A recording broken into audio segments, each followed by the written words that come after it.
Hello everyone, আমি Barbie আর আমার ছোট্ট ব্লগে সবাইকে স্বাগত।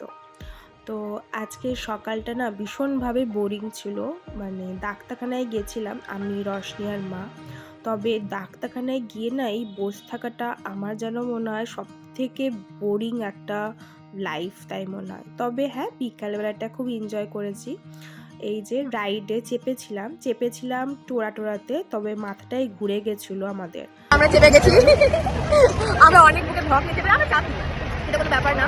মাতাজিরা ওখানে নার্ভাস দাঁড়িয়ে আছে। এটা হচ্ছে চাপার আগে রিয়াকশন, নেমে আরেকটা রিয়াকশন দেবো আমরা, গ্যারান্টি। শুরু হচ্ছে টাটা। সত্যি করে চাপার পর এত মাথা ঘুরছিল, তারপর আর কোনো ক্লিপ নেওয়া হয়নি। তো বাড়িতে এসে আমার খুব পাস্তা খেতে ইচ্ছা করছিল বলে আমি পাস্তাটা করছিলাম। তবে হ্যাঁ, তোমাদেরকে একটা জিনিস দেখাই, চলো। তো আমার মা এই মানে লবণদানিটা কিনেছে মেলা থেকে, তাই তোমাদের সঙ্গে শেয়ার করলাম। তো চলো আবার রান্নাতে ফিরে যাই। কিছুই না, তেলের মধ্যে সামান্য একটুখানি রসুন কুচি করে দিয়েছিলাম, বেশি পরিমাণেই দিয়েছিলাম। পেঁয়াজ কুচি, লঙ্কা কুচি, ক্যাপসিকাম, ফুলকপি, তারপরে হচ্ছে পেঁয়াজ কলি সবই দিয়েছিলাম। তারপরে দিয়ে দিয়েছিলাম একটু শেজওয়ান সস।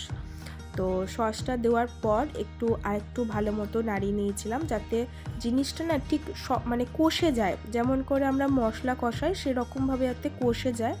তো এই রকম টাইপেরই একটু গা মাখো ভাব থাকবে।